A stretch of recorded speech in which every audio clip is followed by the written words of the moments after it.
Morning YouTube, this is Matt with Stout Sportsmen. Today I'm going to go over my Smith Wesson M&P 1522. It's the MOE edition. This is one of the earlier models. The firearm's probably about 3 years old now. Just want to give you guys a quick overview of it and what I've done to it so far.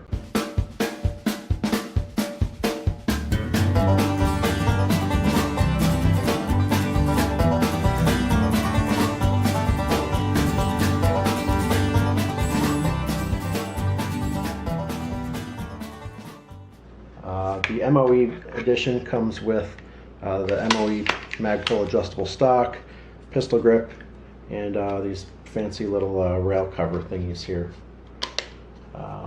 Not too much different than a normal one. Functions the same.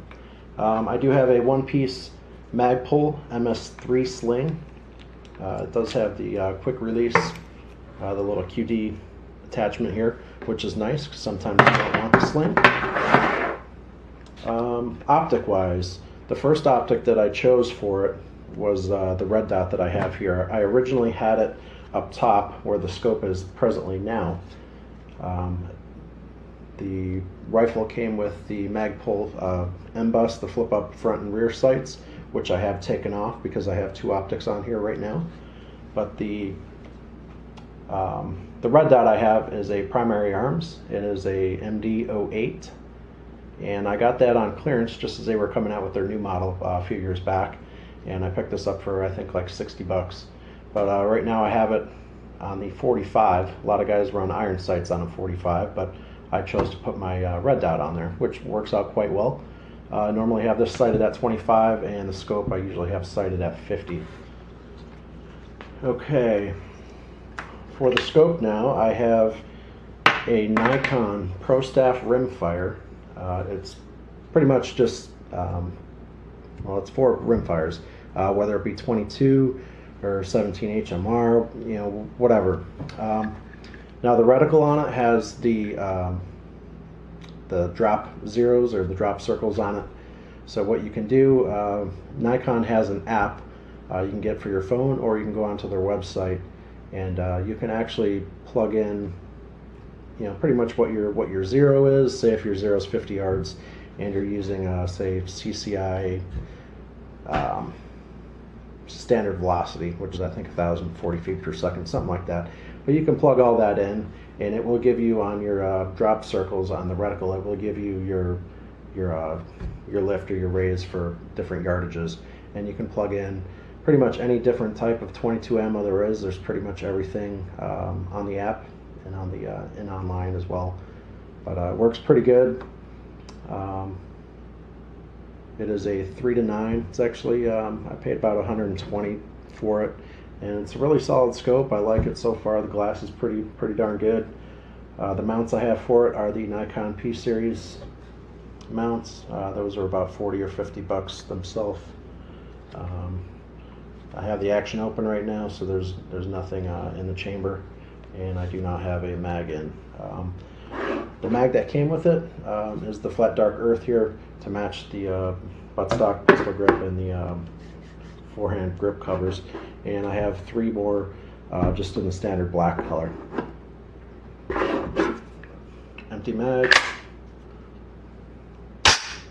and functions very much like a normal AR.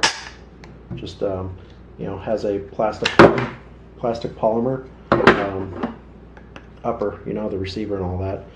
So it makes it quite a bit lighter, which is nice. So just gonna open that action back up, safety's on. Just gonna break it down real quick for you. There's a little pin on the right side here. This just pulls out, and you give it a little bump.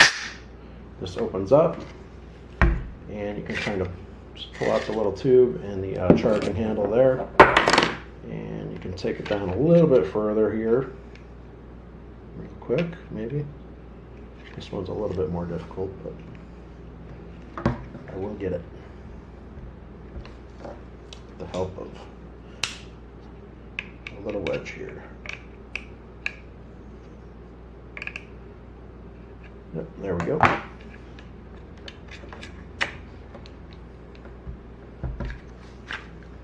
All right, so now we're down to two pieces. So you have your upper here with the barrel, all that. And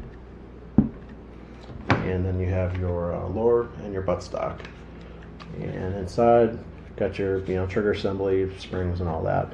So you can kind of break it down pretty well to get it cleaned up. And also on the bottom of the pistol grip here, there is a little compartment door.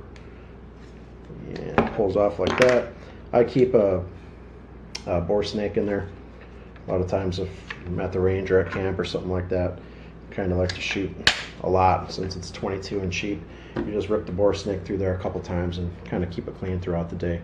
But that's it. It goes back together just as easy as it comes apart.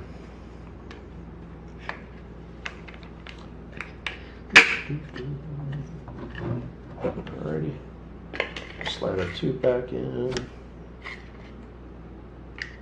Charging handle.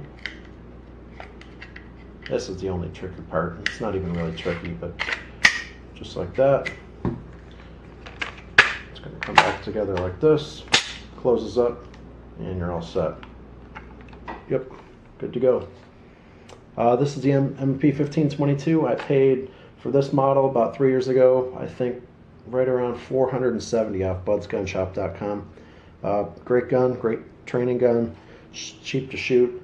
My son likes to shoot it. My wife shoots it. Nieces and nephews love shooting it more than I do. I can't load the magazines fast enough for them. But it is a great gun. And it pretty much came down to choosing this or a Ruger 1022, that everybody has. And I'm like, no, I want something a little bit more fun. And accessorize it a little bit more. But I'm going to try and take a couple either stills or some short video to give you guys a look at the reticles on the two optics here. But hope you guys liked the video. Like and subscribe, tell your friends about us, and keep coming back. We're going to have more new content coming soon for you. Thank you. This is Matt with Stout Sportsman.